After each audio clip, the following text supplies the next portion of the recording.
আসসালামু আলাইকুম বন্ধুরা, আজকে রান্না করবো হাঁসের মাংস। প্রথমে দিলাম 4-5টা তেজপাতা, তারপর দারচিনি, 4-5টা এলাচ। এখন দিলাম 2 চামচ আদা বাটা, 2 চামচ রসুন বাটা, তারপর দিব 1.5 চামচের মতো হলুদের গুঁড়ো, তারপর দিয়ে দিব 1.5 চামচের মতো মরিচের গুঁড়া, দিয়ে 1 চামচ জিরা, 1 চামচ ধনিয়া, আধা চামচ গরম মশলা দিয়ে দিব।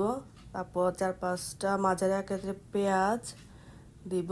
এরপর দিব 3-4টা টমেটো কুচি দিয়ে পরিমাণ মতো তেল দিয়ে দিব, দিয়ে স্বাদ মতো লবণ দিলাম, দিয়ে আবার ভালোভাবে সুন্দর করে মাংসটাকে মিশিয়ে নিব। ভালো করে মিশিয়ে নিচ্ছি, দেখতে পাচ্ছেন বন্ধুরা, ভালোভাবে মিশিয়ে নিলাম। এখন 1 প্যাকেটের মতন গরুর মাংসের মশলা দিয়ে দিব। এটার মতো অনেক রকমের মশলার গুঁড়া থাকে, যেটা নাকি স্বাদ গন্ধ অনেক ভালো আসে, যেটা নাকি ঘরে করা যায় না। অনেক প্রকারের মশলা থাকে এটার মধ্যে। তো এটা দিয়ে দিলাম 1 প্যাকেটের মতো গরুর মাংসের মশলা। তো ভালোভাবে নেড়েচেড়ে চুলা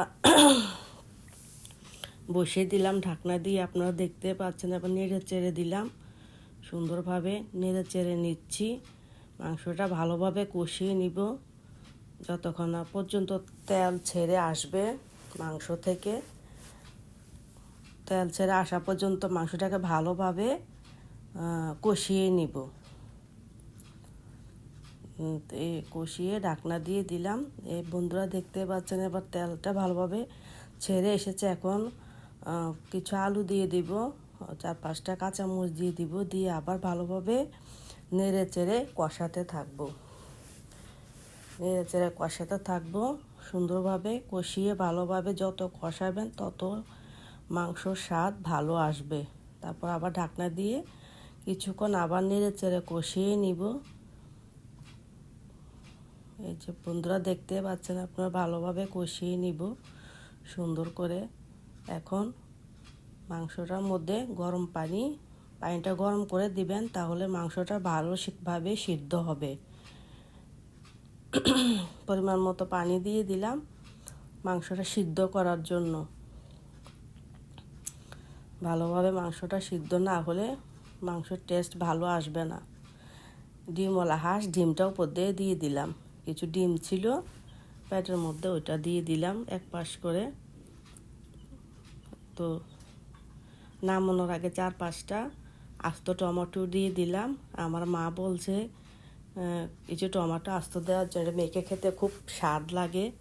এই জন্য 4-5টা টমেটো দিয়ে ঢেকে এবার মাংসটা নামিয়ে নিলাম। এখন কড়াইতে কিছু পরিমাণ তেল দিলাম কড়াইয়াতে, দিয়ে 4-5টা শুকনো মরিচ আর কিছু পেঁয়াজ ভেজে সুন্দর করে মাংসটাকে বাগার দিয়ে দিলাম। ওখানে টমেটোটাও মজে এসেছে, বাগার দিয়ে দিলাম।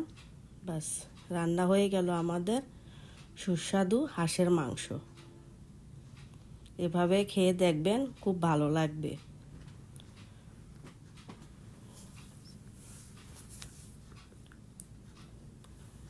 আমাদের হাঁসের রেসিপি এখানে শেষ হলো। এবার চুলার আঁচ বন্ধ করে দিলাম। এভাবে খেয়ে দেখুন, বাস সেই মজা, সেই মজা।